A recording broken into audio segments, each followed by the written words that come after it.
Bismillah. Assalamualaikum warahmatullahi wabarakatuh.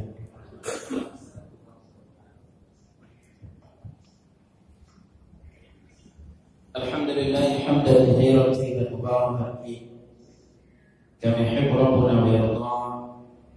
Asyhadu an la ilaha illallah wahdahu la syarika lahu wa asyhadu anna Muhammadan 'abduhu wa rasuluhu la nabiyya ba'dahu. Allahumma shalli wa sallim ala nabiyyina Muhammad sallallahu alaihi wasallam. Jamaah rahimahullah.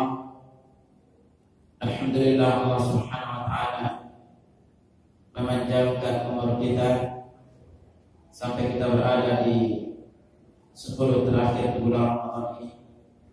Semoga Allah Subhanahu wa taala memberikan kita kesabaran, kesehatan, dan dengannya kita bisa memaksimalkan ibadah di penghujung bulan Ramadan ini, dan kita keluar dari Ramadan dalam keadaan besar-besar kita diampuni oleh Allah Subhanahu wa taala.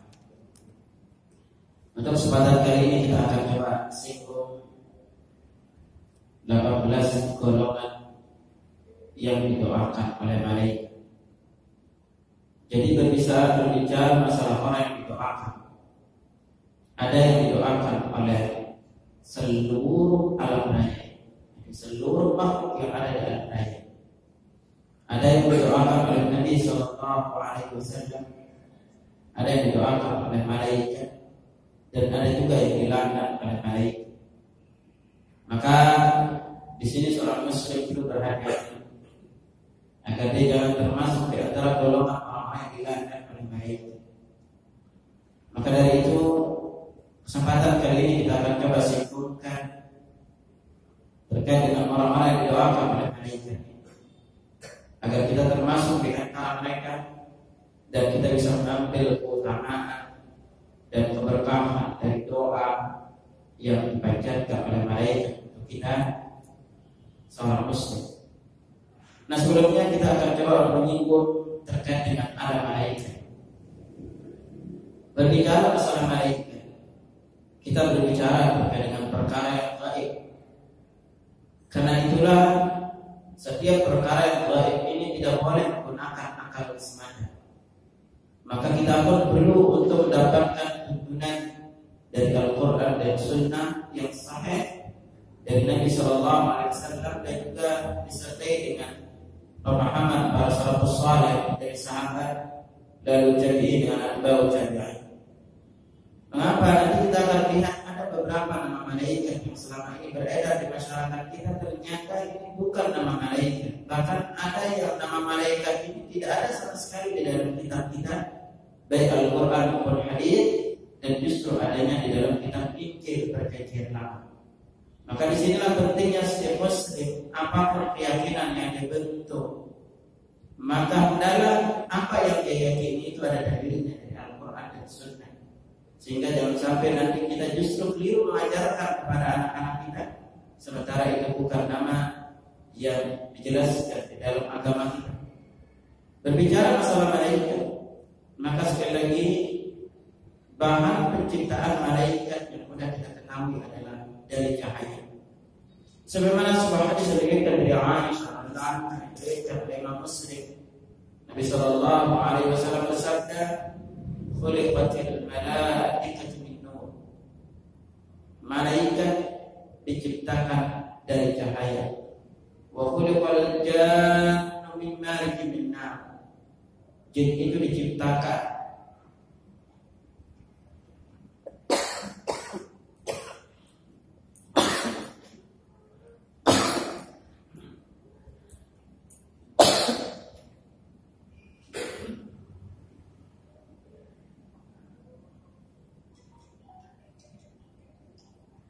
dari jin itu diciptakan dari kobaran api. Wa khuliqa Adam mimma usifa lahu.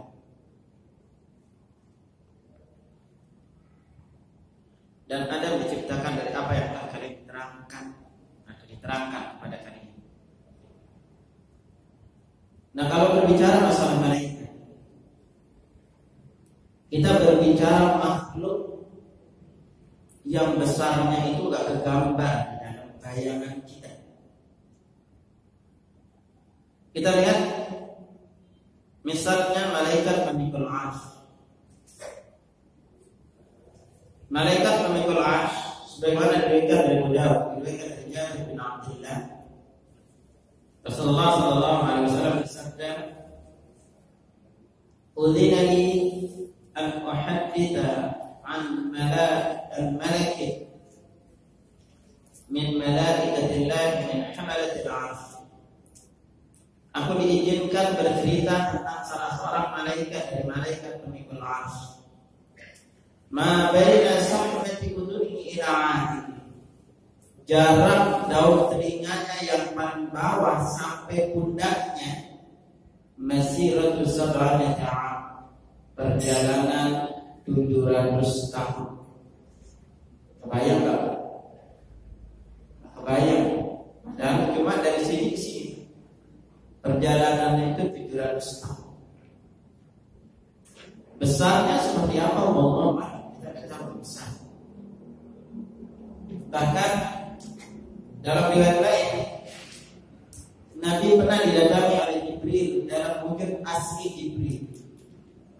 Maka Nabi jelaskan lahu sittmi'ati janah. Dia itu memiliki 600 sayap. Likulli janahin saddal ufuq. Setiap sayap itu menutupi timur dan barat. Dan dari sayapnya itu berjatuhan permata dan berlian yang hanya Allah tahu jumlahnya. Gimana besarnya Jibril? Wallahu a'lam.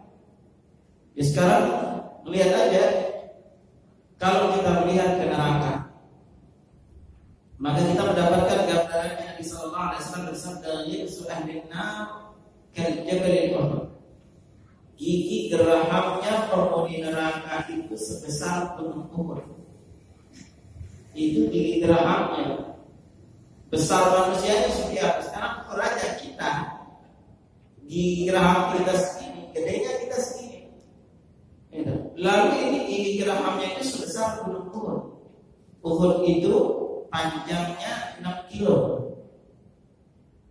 Allah besar. Lalu tebal kulitnya kita nabi sallallahu itu setebal 70 hasta. Sementara satu hasta itu tebal. Jadi besarnya penghuni neraka itu satu penghuni neraka. Sementara penghuni neraka itu banyak. Dan bagaimana besar malaikat-malaikat? Wallahu a'lam. Kita tidak tahu besar sekian. Nanti kita akan lihat. Kalau makhluk Allah aja sebesar itu, lalu bagaimana besarnya Allah?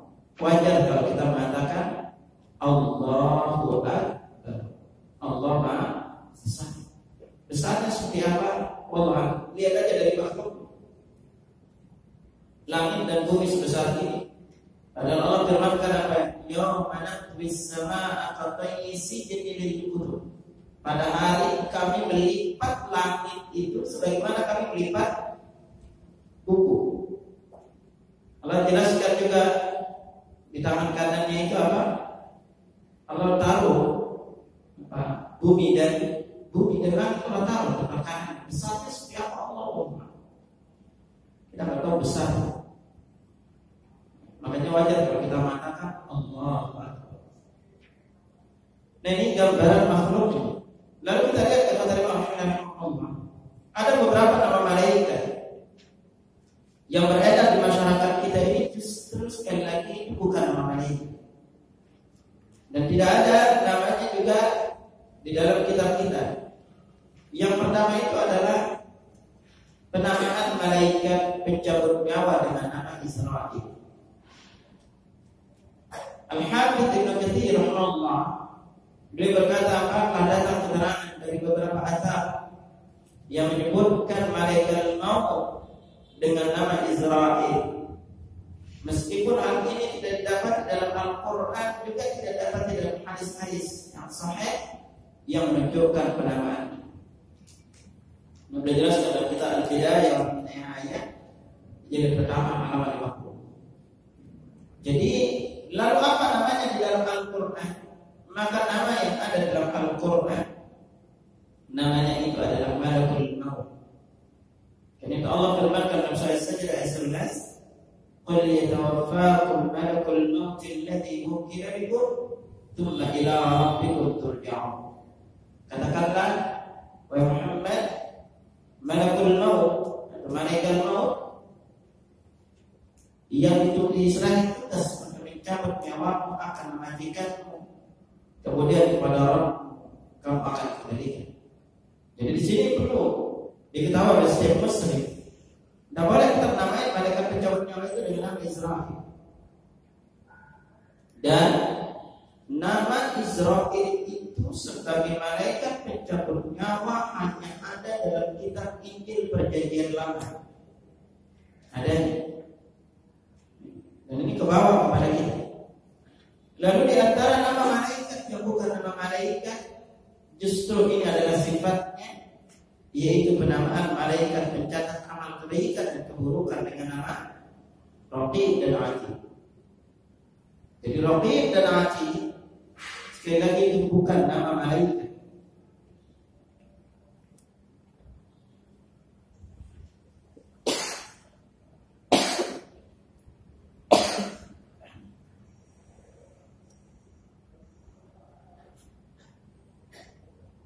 Jadi sekali lagi Raqib dan Atid itu adalah sifat malaikat, bukan nama malaikat.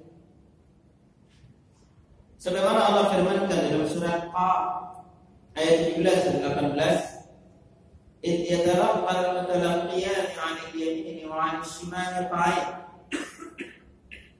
Yaitu dua orang malaikat mencatat amal perbuatannya. Seorang duduk di sebelah kanan dan yang lain duduk di sebelah kiri. Ma yalfidhu min qawlin illa ladayhi raqibun 'atid. Tidaklah atau tiada satu pun ucapan yang diucapkannya melainkan ada di dekatnya malaikat yang selalu mengawasi dan siap mencatat. Kata Raqib ini bukan isim fa'il atau nama pelaku, tetapi ini adalah sifatnya. Kalau jemaah yang pernah belajar bahasa Arab akan tahu cara membentuk mana kata yang berarti nama, tempat dan yang lainnya atau sifat. Dan salah satu memang di antara Asmaul Husna nama Allah adalah Ar-Raqib. Tapi di sini kata Raqib itu artinya akan mengawasi, Atid itu siap mencatat. Jadi tidak dimasukkan sebagai nama malaikat. Karena itu Profesor Dr. Muhammad bin Abdul Wahab Al-Aqil, beliau adalah guru besar bidang akidah di Universitas Ibn Saud Saudi Arabia. Beliau berkata penyebutan mereka ini dengan nama Raqib dan Atid tidaklah benar. Raqib dan Atid adalah dua sifat malaikat yang mencatat perbuatan hamba. Makna dari Raqib dan Atid adalah dua malaikat yang senantiasa hadir dan menyaksikan, tidak pernah luput dari seorang hamba, dan tidak dimaksudkan bahwa Raqib dan Atid adalah nama dari kedua malaikat tersebut. Nama penamaan juga malaikat yang hadisnya masih diperselisihkan kesahihannya adalah penamaan malaikat penjaga surga dengan nama Ridwan. Adapun Malik itu ada dalam Al-Quran. Lalu Jibril, Mikail itu ada dalam Al-Quran. Israfil ada di dalam hadis. Lalu Munkar dan Nakir juga ada di dalam hadis. Nah, maka dari itu hendaklah setiap muslim berhati-hati mengajarkan anaknya nama malaikat. Karena ini adalah nama yang mudah diterima, tetapi sekali lagi tidak ada landasan dari Al-Quran atau Sunnah yang sahih. Nah, lalu sekarang apa sih maknanya kita didoakan malaikat?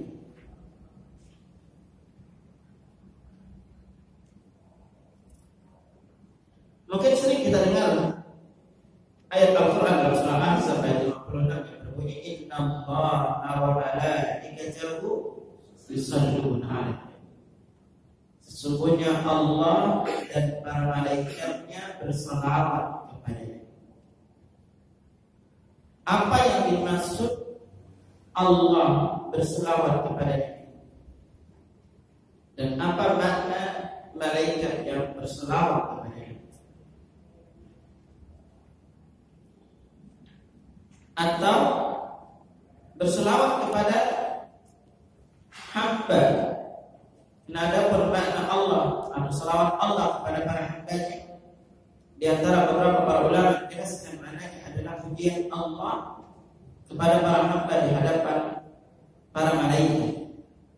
Menurut pensucian Allah kepada para hambanya, kasih sayang Allah kepada para hambanya, kemuliaan dan keberkahan dari Allah. Nah, ini makna-makna yang kita dapatkan penjelasan para ulama. Lalu ada pun makna salawat malaikat kepada para hamba, artinya doa para malaikat kepada kepada para hamba.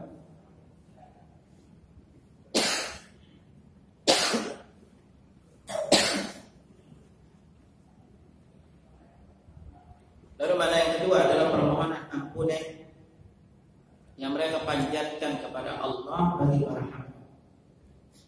Jadi artinya kalau kita didoakan oleh malaikat, maknanya adalah malaikat mendoakan dan memohonkan ampun bagi kita. Nah, karena itu di sini istimewanya orang-orang yang didoakan dan memohonkan ampun oleh malaikat. Mari kita coba kupas satu persatu siapa yang didoakan dan memohonkan ampun oleh malaikat. Pertama adalah orang yang tidur dalam keadaan wudu. Sering tidur dulu kan? Sering tidur dulu kan? Kadang-kadang ini perbuatan yang sering kita naik. Ketahuilah bahwa seorang muslim apapun yang dilakukan bisa menjadi bernilai ibadah di sisi Allah. Kita lihat contoh ada orang tidur, tidaklah yang terlebih dia dapat dari tidurnya hanya sekedar istirahat. Tapi ada orang tidur semalam suntuk didoakan oleh malaikat. Ada orang tidur tidak bangun salat malam, dia dapat pahala salat malam. Dan ketika dia bangun tidur sudah dicatat dapat pahala di sisi Allah. Dan nanti ada orang makan tidak lebih yang didapat dari makan hanya sekedar minyak.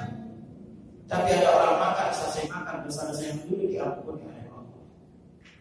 Inilah hidup seorang muslim. Maka apa yang harus kita lakukan agar semua rutinitas yang kita lakukan ini beribadah dari sisi Allah? Maka konsep yang harus dia lakukan adalah selalu meladeni Nabi Sallallahu Alaihi Wasallam di dalam semua aktivitas apapun yang kita lakukan. Ladeni Nabi, ini kunci. Sekarang coba kita lihat, ketika kita tidur, kalau ingin kita semalam suntuk didoakan malaikat, maka jangan lupa selalu tidur dan keadaan berwudu. Sebagaimana diriwayatkan dari Ibnu Abbas radhiyallahu anhu, Nabi Sallallahu Alaihi Wasallam bersabda, "Tahdiru ma jinasa Allah." Sucikan tubuh-tubuh kalian, semoga Allah mensucikan kalian. Fa innahu laysa min 'abdin yabitu tahiran. Tidaklah seorang hamba itu tidur dalam keadaan wudu illa ma jama'u fi syi'arihi malakun, melainkan dipakai digunakan tidur di mana seorang malaikat. La yaqalibu sa'atan min al-lail, tidaklah dia membolak-balikkan tubuhnya di malam hari illa qala, malaikat itu berdoa, Allahumma ighfir li 'abdika fa innahu bata ta'khira. Ya Allah, ampuni hamba-Mu karena dia tidur dalam keadaan wudu. Diriwayatkan oleh Al-Tabrani dan Al-Hafidz Al-Mundhiri berkata hadis itu diriwayatkan oleh Al-Tabrani dalam Al-Awsat yang sanad jayyid.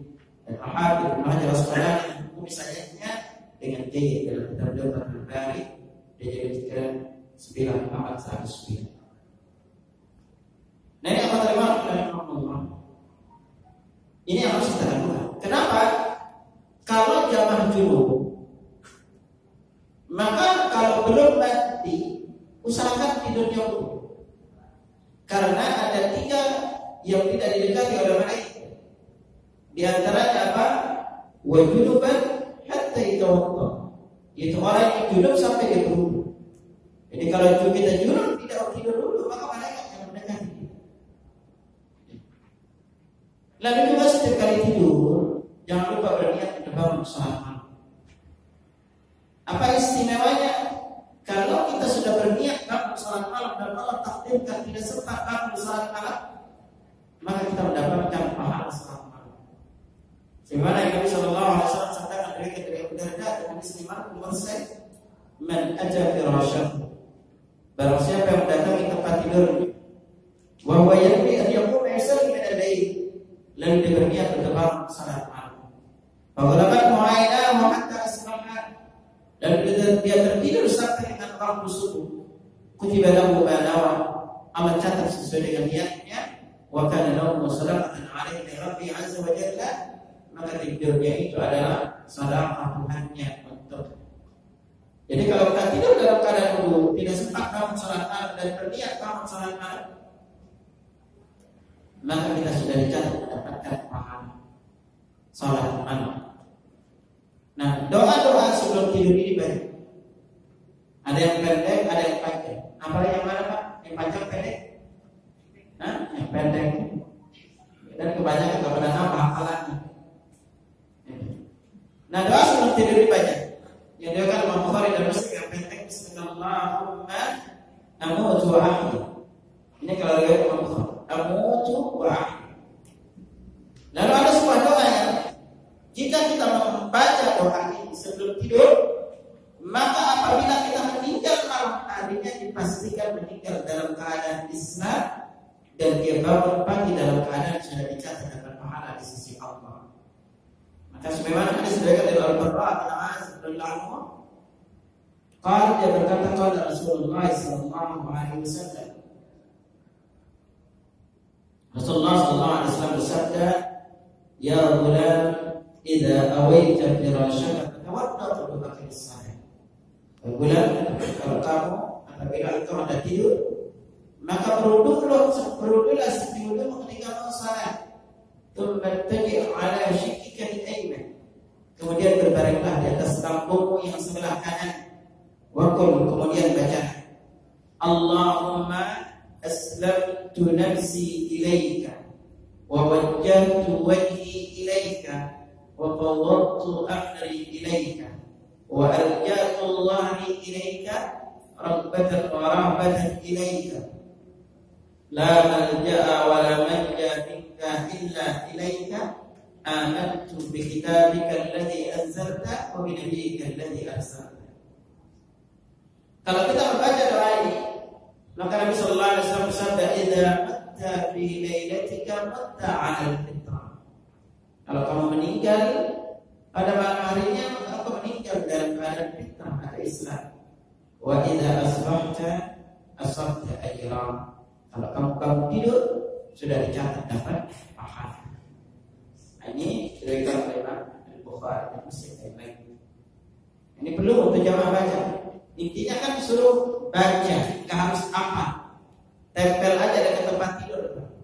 Masa setahun nggak apa-apa gitu. Kalau setiap hari kita baca. Lalu ada doa lain juga yang kalau kita membaca doa ini sebelum tidur, maka dosa-dosa kita diampuni walaupun sebanyak kuih di lautan. Sebagaimana diriwayatkan dari Abu Hurairah Nabi sallallahu alaihi wasallam bersabda, "Man qala in ya'wi ila firash." Barang siapa yang membaca ketika dia beranjak ke tempat tidurnya, bacaannya la ilaha illallah wahdahu la syarika lah, lahul mulku wa lahul hamdu wa huwa ala kulli syai'in qadir. La haula wa la quwwata illa billahil aliyyil azim. Subhanallah walhamdulillah wa la ilaha illallah wallahu akbar. Kalau dia membaca doa ini, maka perawinya selanjutnya Nabi melanjutkan,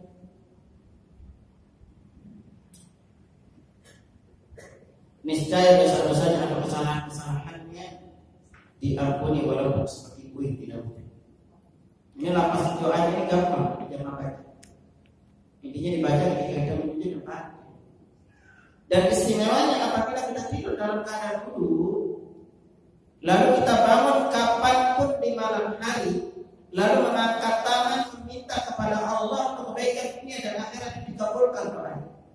Makanya syaratnya itu tidur dalam keadaan zikir dan suci. Sebagaimana dari Mu'adz bin Jabal radhiyallahu anhu, Nabi sallallahu alaihi wasallam bersabda, "La min muslimin yabitu ala dzikri tahira." tidaklah seorang muslim tidur atau bermalam dalam keadaan zikir dan suci. Fayata'arradu ila al-lail. Lalu dia bangun di malam hari. Yas'alullahu khairan min ad-dunya wal akhirati illa a'tahu iyyah. Dan berdoa memohon kebaikan dunia dan akhirat kepada Allah, melainkan Allah akan mengabulkan doa. Diriwayatkan oleh Imam Ahmad, Abu Dawud dan dilapasnya dan Sahih Bukhari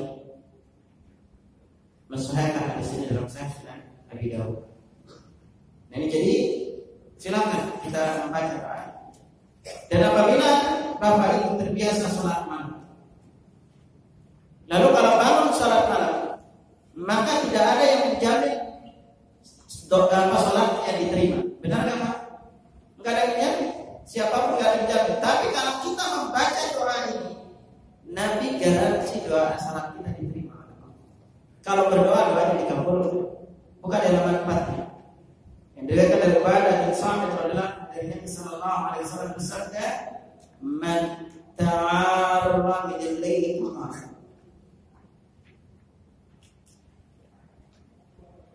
Barang siapa yang bangun di waktu malam lalu dia membaca doa, La ilaha illallah wahdahu la syarika lah, lahul mulk wa lahul hamdu wa huwa ala kulli syai'in qadir.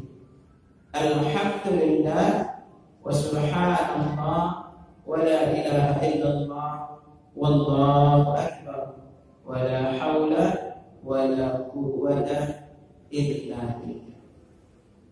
Lalu setelah itu dia tambahkan kalimat Allahumma ighfirli au da'a, atau dia berdoa apa saja.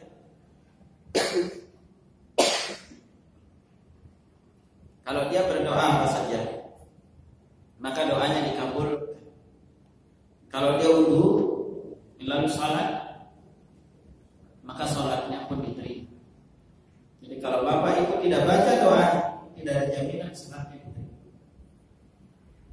Nah, ini istimewanya ketika kita tidur itu mencontoh Nabi. Lalu bisa kita tambahkan nanti dengan ayat kursi, dua ayat terakhir dari surah Al-Baqarah. Lalu Nabi juga sebelum tidur beliau membaca surat As-Sajdah dan Al-Mulk. Nah, karena itu perhatikan contoh-contoh ini, maka ini akan menjadikan lipat ganda pahala kita. Kalau apa yang kita lakukan itu semakin lebih sesuai dengan apa yang dicontohkan oleh Nabi Sallallahu Alaihi Wasallam. Nah, seorang Muslim jemaah rahimahullah, dia itu bisa 24 jam didoakan oleh malaikat. Jadi kalau tidur malamnya kita sudah tidur dalam keadaan wudu, sekarang amalan apakah yang dari pagi sampai sore kita didoakan oleh malaikat? Amalan itu adalah jenguk orang sakit. Jadi orang yang menjenguk orang sakit didoakan oleh 70.000 malaikat. Sebagaimana hadis dari Abi Thalib adalah qala berkata Rasulullah sallallahu alaihi wasallam yaqul, aku mendengar Rasulullah sallallahu alaihi wasallam bersabda, Ma min muslimin ya'udu musliman maridan wadwatan. Tidaklah seorang muslim menjenguk saudaranya yang muslim yang sedang sakit di pagi hari, illa sallallahu alaihi wasallam malaikat hatta yansiya. Melainkan 70.000 malaikat bersalawat untuknya sampai dengan sore hari. Wa in 'adatu 'ashiyatan, dan apabila dia menjenguknya di sore hari, sallallahu alaihi sab'una alf malakin hatta yusbiha. 70.000 malaikat berselawat untuknya sampai dengan pagi harinya. Wa kana lahu harifun fil jannah, dan dia memiliki sebidang kebun di surga. Ini indahnya menjenguk orang sakit. Nah, bahkan lewat menjenguk orang sakit kita juga bisa bangun rumah di surga. Sebagaimana dari Abu Hurairah, Rasulullah SAW bersabda, barang siapa yang menjenguk orang yang sakit atau mengunjungi saudaranya yang muslim karena Allah, nada munadi, maka menjenguknya. tibta, hidupmu adalah baik. Wa taba maksyaka, dan langkahmu juga baik. Wa tabawwa'ta minal jannati manzilan, dan engkau nampak suatu hari surga. Dia kalau Ibnu Majah, At-Tirmidzi dan Sya'bani sahih di sini dalam kitab Mawaridul Sunnah.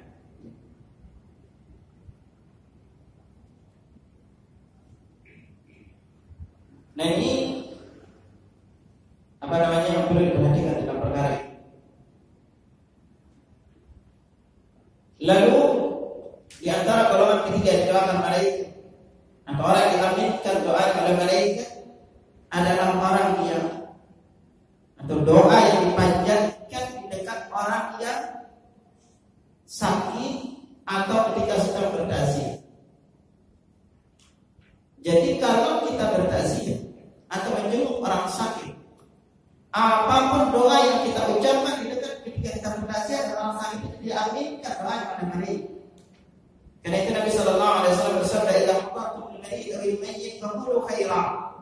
Apabila kalian menjenguk orang sakit atau bertaziah, faqulu khairan, ucapkan yang baik-baik saja. Fa innal malaikata yu'minuna 'ala ma taqulun. Karena para malaikat mengaminkan apa yang kalian ucapkan. Ini di antara salah satu yang perlu diperhatikan. Kalau jemaah ingin doanya diaminkan malaikat, maka jenguk orang sakit, berdoa di dekat orang yang sakit. Tapi doakan yang baik-baik juga untuk dia. Itu agar dia cepat sembuh dengan lain, diaminkan sama kita, mereka. Nah lalu orang yang diaminkan atau didoakan oleh malaikat dari 18 ini, 7-nya itu khusus diberikan kepada mereka yang rajin salat jamaah.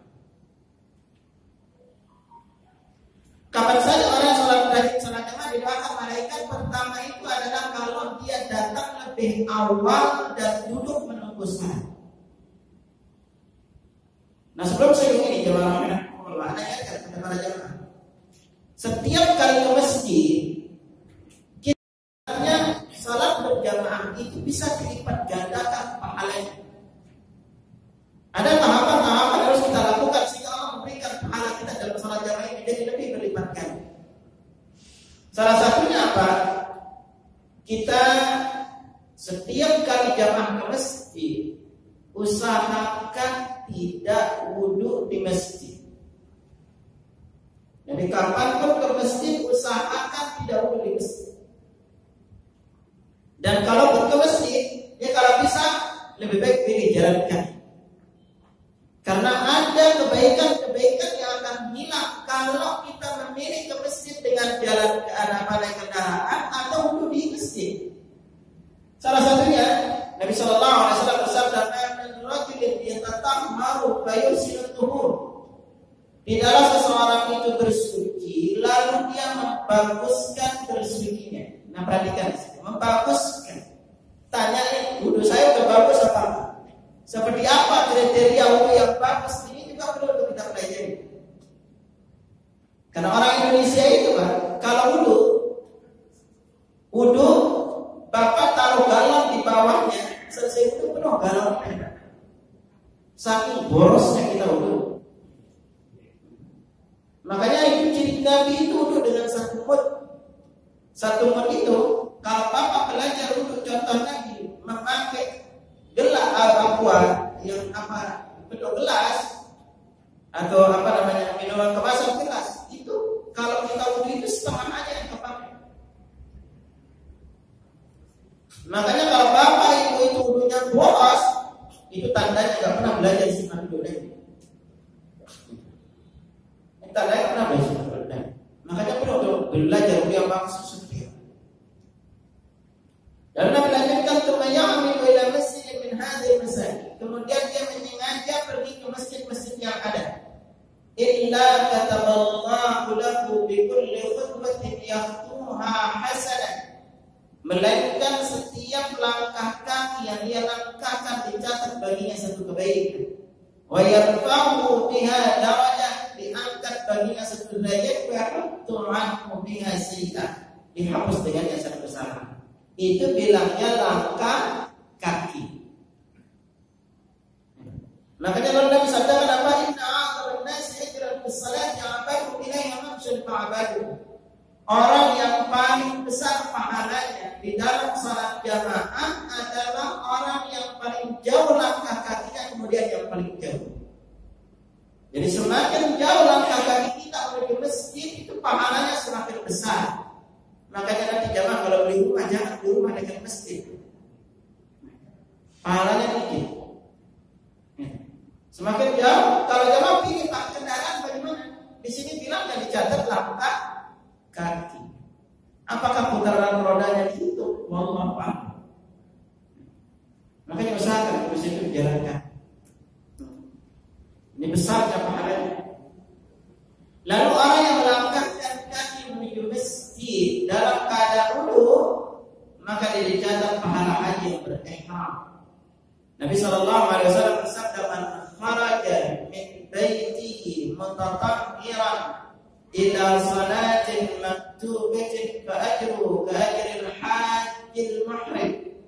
Barang siapa yang keluar dari rumahnya dalam keadaan wudu untuk salat wajib, maka pahalanya seperti pahala haji yang berihram. Wa man masya ila tasbihid duha la yansibu illa iyyah fa ajruhu ka ajril mu'tad. Dan barang siapa yang melangkahkan kaki dari rumah menuju masjid untuk salat duha, pahalanya seperti pahala orang yang umrah. Ini istimewanya salat duha di masjid. Walaupun secara umum salat sunnah di rumah itu lebih afdal. Jadi usahakan setiap kali ke masjid itu pilih wudu di rumah. Bahkan kalau kita dari rumah menuju masjid itu bolak-baliknya dihitung salat. Berangkatnya dihitung salat, sampai pulangnya dihitung salat. Dan kita dicatat kebaikan itu sampai masuk masjid. Kalau ada masuk masjid, apa yang terjadi? Makanya buka di halaman ini. Jadi orang yang duduk menunggu salat, maka selama dia duduk menunggu salat sampai akan dikumandangkan, dia terus didoakan oleh malaikat dan dicatat sebagai orang yang sedang salat. Karena itu Nabi sallallahu alaihi wasallam bersabda dari Abu Hurairah radhiyallahu anhu, "Ma qala yantaziru as-salata fi salat." Tidaklah salah seorang di antara kalian duduk dalam rangka menunggu salat fi salat, dalam keadaan salat. Malam yuhdith, selama dia tidak banyak. Tad'ulahul malaikat berdoa untuknya, Allahumma ighfir lahu, Allahumma arhamhu. Ya Allah, ampunilah dia, ya Allah sayangilah. Dan itu selama kita duduk menunggu salat. Karena itu Ibnu Battal di antara ucapan beliau maknanya, jika kalian termasuk orang yang banyak melakukan dosa dan ingin dosa kalian dihapus tanpa rasa capek, duduklah menunggu salat agar kalian dimohonkan ampun pada malaikat, karena permohonan ampun malaikat adalah dikabulkan. Makanya ingat duduknya nunggu salat, bukan sambil ngerumpi, apalagi update status. Duduknya itu nunggu salat. Lalu sungguh bersegera ke masjid, terutama bagi para jamaah yang sudah usia. Pak, perlu diingat, ciri utama orang yang akan Allah pastikan meninggal husnul khatimah itu rajin ke masjid. Orang-orang yang malas ke masjid itu ciri-ciri mereka akan telatkan masuk surga. Kalau kita telat dari sholat pertama aja diancam udah ditelatkan masuk surga. Dan sungguh pahala salat jamaah ini luar biasa. Di sini saya nggak wajar khusus utama salat jamaah. Dalil-dalil yang menunjukkan orang yang rajin salat berjamaah dipastikan meninggal husnul khatimah. Bahkan bersegera menuju masjid itu juga pahalanya besar. Sebagaimana Nabi sallallahu alaihi wasallam bersabda, "Law ya'lamu an-nasu ma fi al-bida'i was-saff al-awwal, thumma lam yajidu illa an yastaghfiru 'alaihi lastaghfaru." Seandainya manusia itu tahu besarnya pahala dalam panggilan azan dan saf pertama dan mereka tidak mendapatkannya kecuali dengan cara diundi, maka sungguh mereka mau untuk diundi. Walau ya'lamuna ma fi at-tahjir lastaghfaru ilaihi. Seandainya mereka tahu besarnya pahala dalam segera menuju salat, maka pasti mereka akan berlomba-lomba Wala ya'lamuna ma fil ma'tamati was-sulhi ajabu wa seandainya mereka tahu besarnya pahala di dalam salat subuh dan salat isya dan salat subuh, maka sungguh mereka akan mendatanginya walaupun dengan cara perang. Karena itu orang yang menuju masjid, Allah pun bahagia, bangga dengan orang yang ke masjid. Bahkan kalau kita ke masjid, kita itu menuju rumah Allah. Karena itu Nabi sallallahu alaihi wasallam bersabda, "Man tawaffana rajulun al-masajid lis-salati wa dzikri." Tidaklah seorang itu senantiasa mendatangi masjid untuk salat dan berzikir. Illa tamashallahu ta'ala ilaihi kama yatamashshasu ahlul ghaib bil ghaib idza ghanima alaihi. Kecuali Allah itu berbinar-binar kepadanya seperti keluarga seorang pergilangan berbinar-binar manakala orang tersebut kembali. Ini istimewanya. Dan itu rajinlah ke masjid. Bapak kalau malas ke masjid, ingat satu saat pasti akan dibawa ke masjid untuk disolati. Silakan aja malas ke masjid. Dan ingat, kaki kita yang tidak melangkahkan kita ke masjid itu adalah kaki yang tidak akan melangkahkan kita ke surga. Maka ingat baik-baik. Makanya bapak yang sudah usia ingin nunggu malaikat maut buka aja di masjid. Bersyukur Pak kalau dipanggil Allah dalam keadaan ada di tempat yang paling suci. Lalu kalau kita datang lebih awal, duduk nunggu salat, maka selama duduk nunggu salat didoakan malaikat. Lalu kapan lagi didoakan malaikat? Kalau memilih saf pertama. Jadi kalau kita berada di saf pertama, itu didoakan lagi oleh malaikat. Sebagaimana dikatakan dari Al-Qur'an, Nabi sallallahu alaihi wasallam bersabda, "Inna Allah wa malaikatahu yusalluna 'ala as-saffil awwal." Sesungguhnya Allah dan para malaikat yang berselawat untuk orang yang berada di saf pertama. Kita tahu bahwa saf pertama adalah khairus sufuf, sebaik-baik saf. Orang yang berada di saf pertama didoakan oleh Nabi 3 kali dan orang yang berada di saf kedua sekali. Yang suka telat dari saf pertama ini akan ditangkap keluarnya dari neraka. Maka ini istimewa yang berada di saf pertama. Lalu kalau pengen lagi didoakan oleh malaikat, pilih saf sebelah kanan. Ingat, kadang-kadang jarang dipilih. Karena Nabi sallallahu alaihi wasallam bersabda dari Aisyah radhiyallahu anha, "Inna Allah wa malaikatahu yusalluna 'ala man yamini sufuf." Sesungguhnya Allah dan para malaikat yang berselawat untuk orang yang berada di saf sebelah kanan imam. Sebelah kanan. Jadi kalau jamaah udah pilih saf pertama di doain, pilih sebelah kanan tambah doain. Kalau sebelah kiri dapatnya cuma sekali. Tidak dapat kalau sebelah kiri. Kalau di depan dapatnya saf depan aja, tapi kalau sebelah kiri. Makanya kita diajarkan untuk memilih saf yang sebelah kanan. Lalu kapan lagi didoakan malaikat adalah kalau kita nyambung saf. Ini tolong diingat kepada para jamaah. Karena singkatkan sedikit. Gara-gara kita itu gak mau menyambung saf di dalam salat berjamaah, kita kehilangan 10 macam kebaikan. Karena singkatkan beberapa di sini. Pertama, yang akan hilang itu adalah salat kita gak sempurna. Sering dengar kalimat berkata sawu sufufakum fa inna taswiyatas sufuf min tamamis salat. Lurus dan rapatkan saf. Saf kalian karena lurus dan rapatkan saf adalah bagian dari kesempurnaan saf. Berarti kalau ada saf kita yang tidak lurus dan rapat, menyebabkan salat kita tidak sempurna. Yang kedua, orang yang menyambung saf didoakan oleh malaikat. Allah dan malaikat berselawat untuknya. Sebagaimana diriwayatkan dari Aisyah radhiyallahu anha, sallallahu alaihi wasallam bersabda, "Inna Allaha wa malaikatahu yusalluna 'alal ladzina yasluna as-sufuf." Sesungguhnya Allah dan para malaikatnya berselawat untuk orang-orang yang menyambung saf. Nah, sekarang bagaimana hitungan ukuran menyambung saf? Jangan lihat di halaman 9-nya. Inilah pola menyambung saf yang diajarkan oleh Nabi sallallahu alaihi wasallam kepada kita. Ini ada karangan riwayat dari Abu Dawud, riwayat dari Ibnu Umar bin Bashir radhiyallahu. Nabi sallallahu alaihi wasallam bersabda, itu, "Aqimu sufufakum thalatha." Luruskan saf-saf kalian. Beliau mengucapkan ini sebanyak 3 kali. "Wallah la tuqimanna sufufakum aw la yukhalifanna Allah baina qulubikum." Demi Allah, kalian luruskan saf-saf kalian, atau Allah akan menjadikan hati kalian itu saling berselisih. Lalu kata Nu'man bin Bashir, "Fara'aitu rajulan yulziku mankibahu bimankibi sahibi." Aku melihat seseorang merapatkan pundak kepada pundak sahabat di dekatnya. Wa rubbatahu bi rubbati sahibi, lutut kepada lututnya. Wa ka'bahu bi ka'bi, juga mata kaki kepada mata kaki, kaki yang lain. Ini riwayat Nu'man bin Bashir. Sementara dalam riwayat, kalau di dalam riwayat Anas bin Malik yang diriwayatkan dari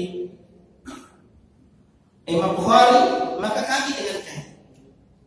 Jadi di sinilah seorang muslim itu kalau dia bersah, hendaklah kakinya itu diluruskan, lalu tempelkan kaki yang sebelah sini dengan yang lainnya. Itu baru dikatakan. Jangan suka kaki itu miring. Ini kalau bersah kakinya miring, makanya artinya pada miring. Dan bapak ibu kalau ke masjid, usahakan jangan suka bawa sajadah gede-gede. Ini orang yang penting bawa sajadah gede-gede, dia hamparin ke wilayah kekuasaannya aja gitu.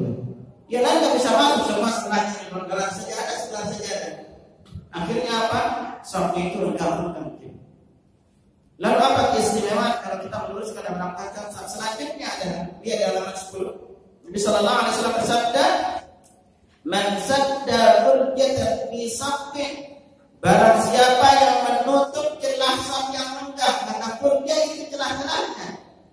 Rafa'allahu biha darajatan. Allah angkat derajatnya, wa bana lahu baitan fil jannah. Allah bangunkan baginya sebuah rumah di surga. Subhanallah, ini amalannya ringan, gampang. Tapi gara-gara gak ngerti, sulit diatur saf.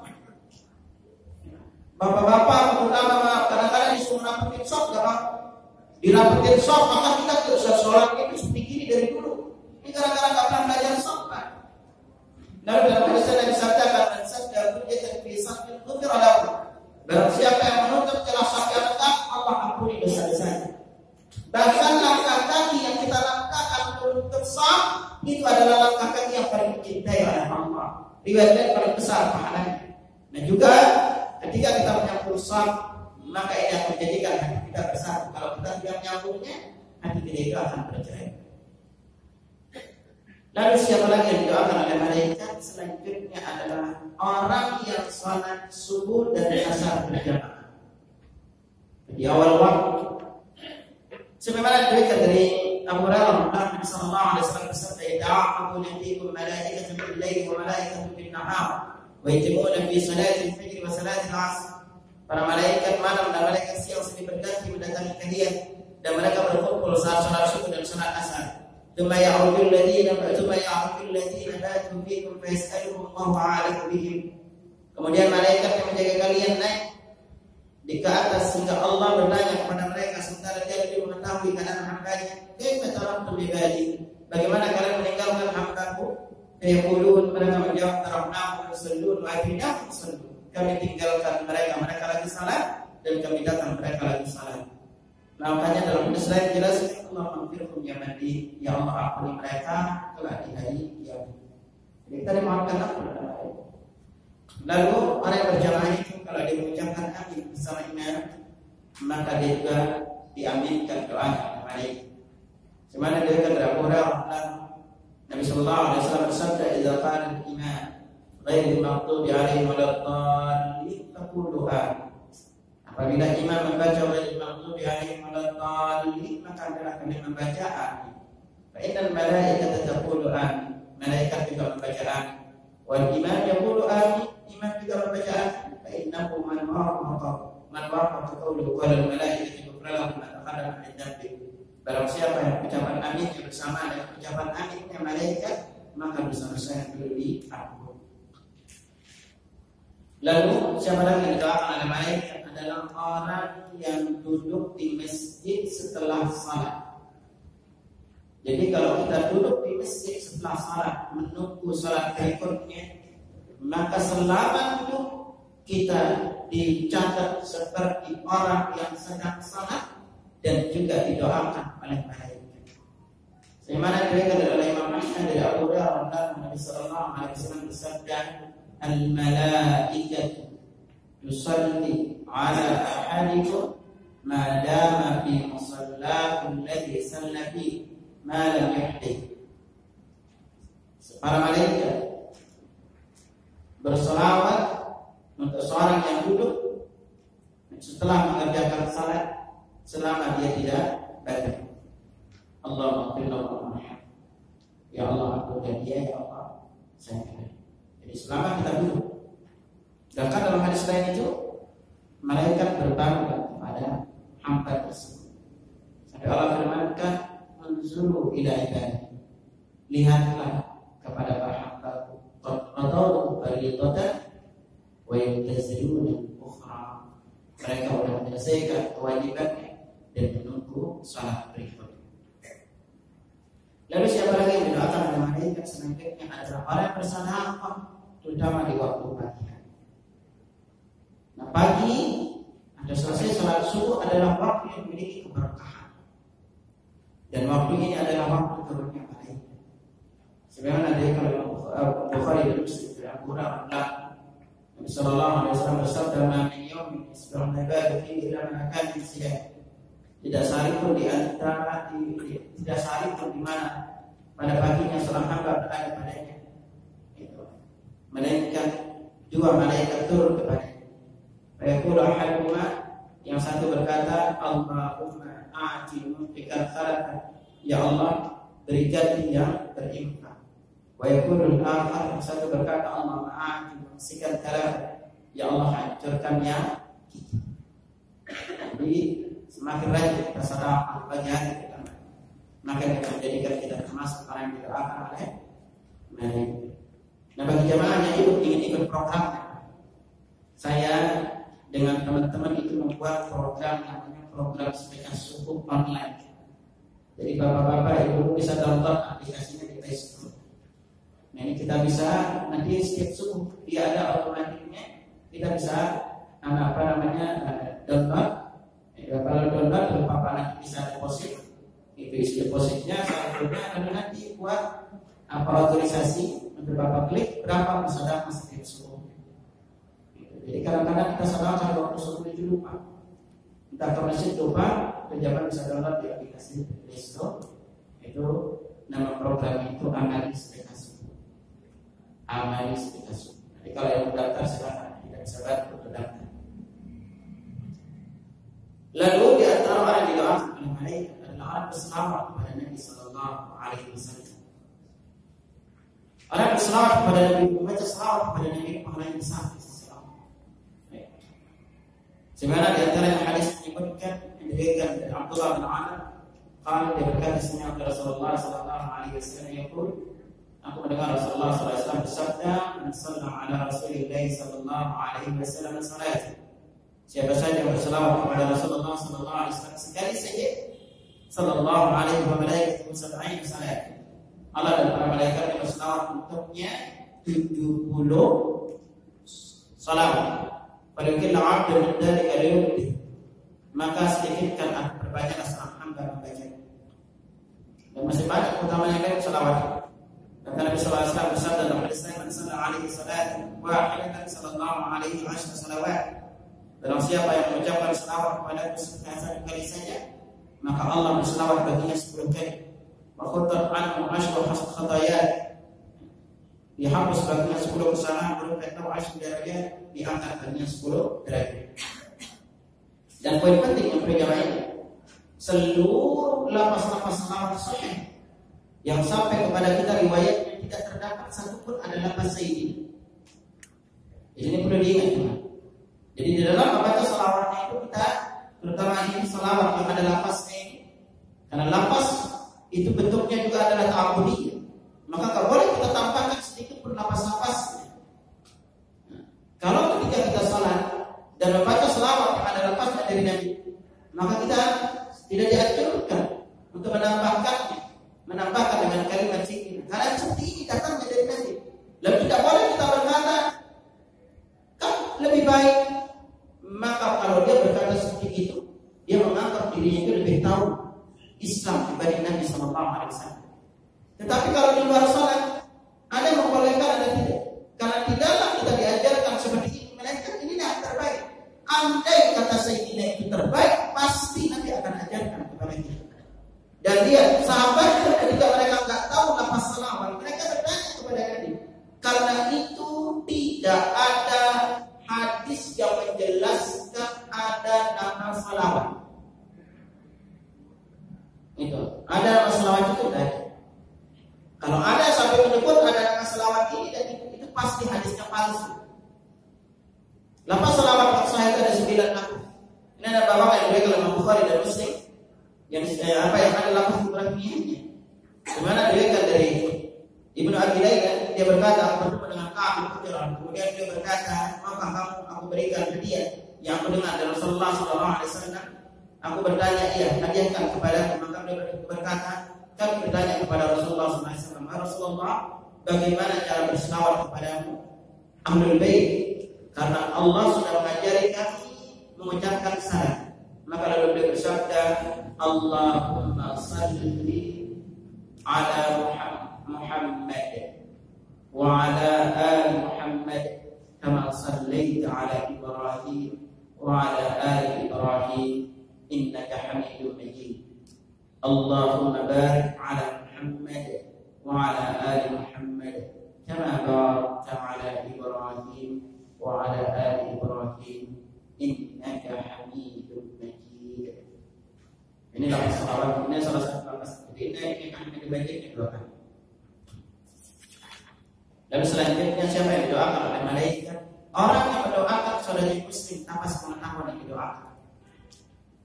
Ini istimewanya seorang muslim saling mendoakan. Sebagaimana diberikan dari Nabi sallallahu alaihi wasallam, diberikan oleh Muslim dari Abu Darda, Nabi sallallahu alaihi wasallam bersabda, "Da'watul mar'il muslimi li akhihi bil dhahril ghaibi mustajabah." Doa seorang muslim untuk saudaranya tanpa sepengetahuan yang didoakan adalah doa yang mustajab. Antara si malaikat muwakkal di atas kepalanya itu dibangkitkan seorang malaikat. Kullama da'a li akhihi bil khair, setiap kali dia mendoakan kebaikan kepada saudaranya, qala al malakul muwakkal bi, malaikat yang diwakilkan kepadanya berkata, amin. Ya Allah, kabulkan permintaan yang ada di negeri dan kamu mendapatkan sama. Dia berdoa kepada saudara. Jadi kalau antum sekarang berdoa mengatakan, ya Allah, lapangkan rezekiku, mudahkan aku dapat jodoh, jadikan bisnisku lancar, maka tidak diaminkan malaikat. Bagaimana akan diaminkan malaikat? Kalau antum yang belum nikah, kumpul sama teman-teman yang belum nikah saling doa. Kalau antum mengatakan, ya Allah, saudaraku ini Ahmad belum nikah, berikan dia jodoh yang saleh, agar lahir darinya generasi yang saleh dan saleh. Maka malaikat berkata, amin. Kamu akan mendapatkan sama dengan kamu doakan untuk saudara. Bapak-bapak yang sudah menikah, jangan doain yang belum menikah. Kalau bapak doain, bapak akan dapat jodoh lagi.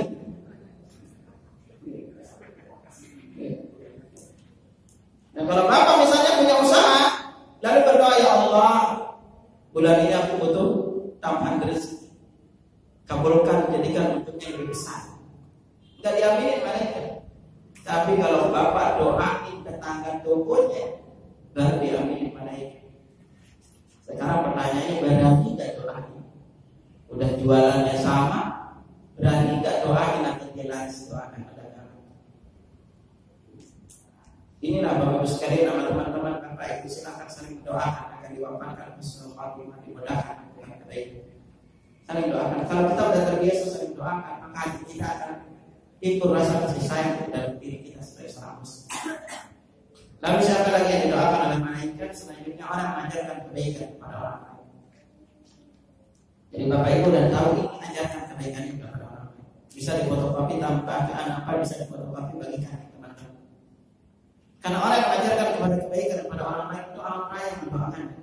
Sebagaimana Nabi sallallahu alaihi wasallam sabdakan, innallaha malaikatahu, sesungguhnya Allah dan para malaikat, wa ahlas samawati wal ardi, penghuni, para penghuni langit juga bunyi, hatta namlata fi juhriha, semut-semut yang ada di lubangnya, wa hatta al-hut, sampai ikan-ikan, yusalluna ala mu'allim nas khaira, berdoa untuk orang-orang yang berselawat, untuk orang yang mengajarkan kebaikan kepada orang lain.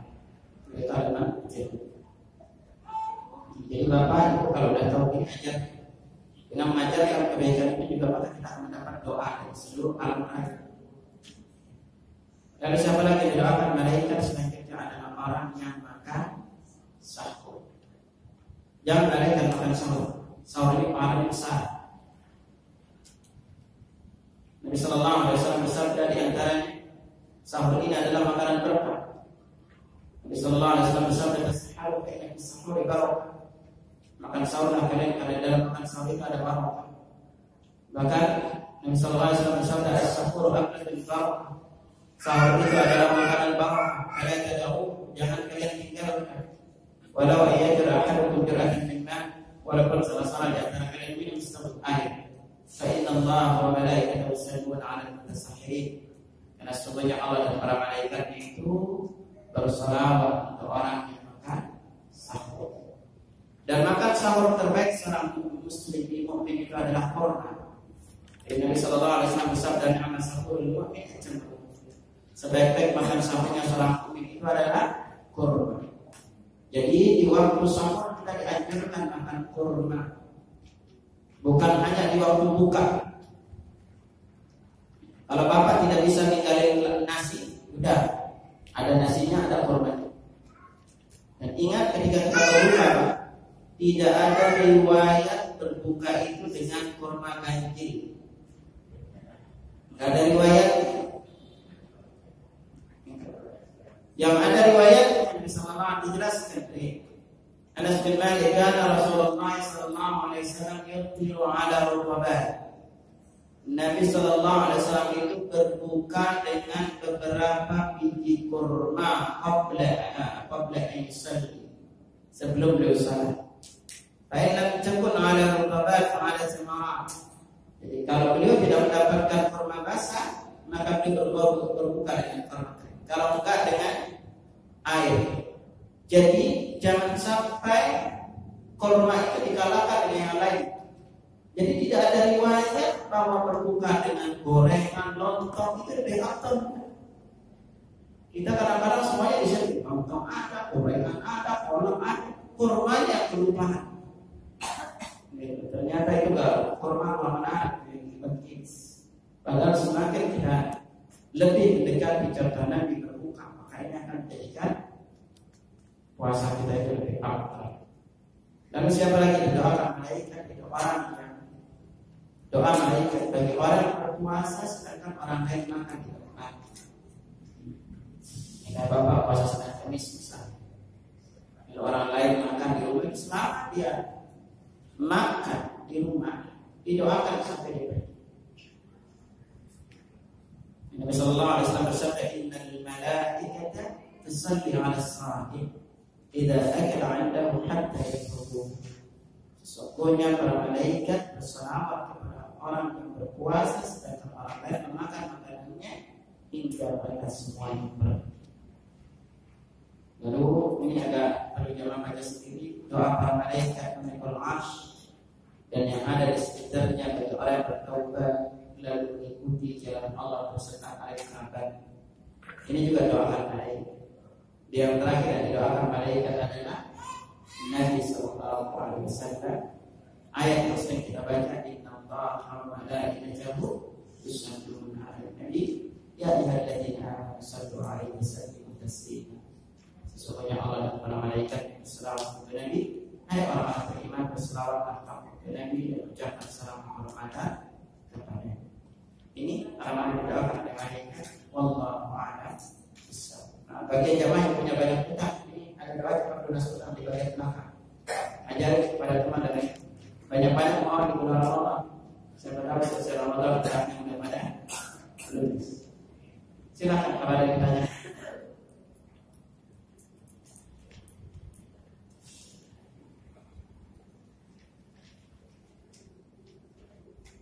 Demikianlah apa yang disampaikan oleh Ustaz Abu Nida. Memasuki sesi selanjutnya yaitu tanya jawab pada jamaah yang akan mengajukan pertanyaan yang sudah memiliki pertanyaan untuk menyampaikan pada panitia akan disampaikan pada Ustaz Abu Nida. Ada sudah menulis pertanyaan Bapak? Atau barangkali mau langsung menyampaikan pertanyaan?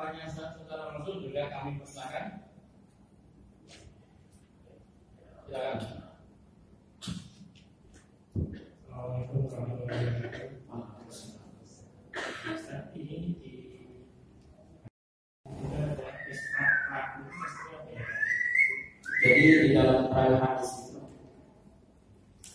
kadang-kadang dia menyampaikan sesuatu lafaz atau maknanya yang kadang-kadang dia agak ragu, apakah ini maksudnya. Nah, ini perawi hadis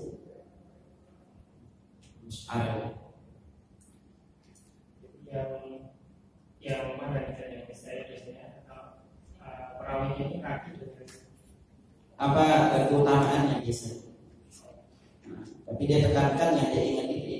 Nah ini kalau Bapak lihat saking jujurnya perawi itu meriwayatkan hadis dari Nabi. Kalau dia ada keraguan tentang kalimat ini, ada kalanya kalau kita baca hadis, misalnya perawinya mengatakan ini, yang dia ingat itu, tapi dia sebut kalau dia itu, yang dia ingat itu, tapi dia tidak yakin total.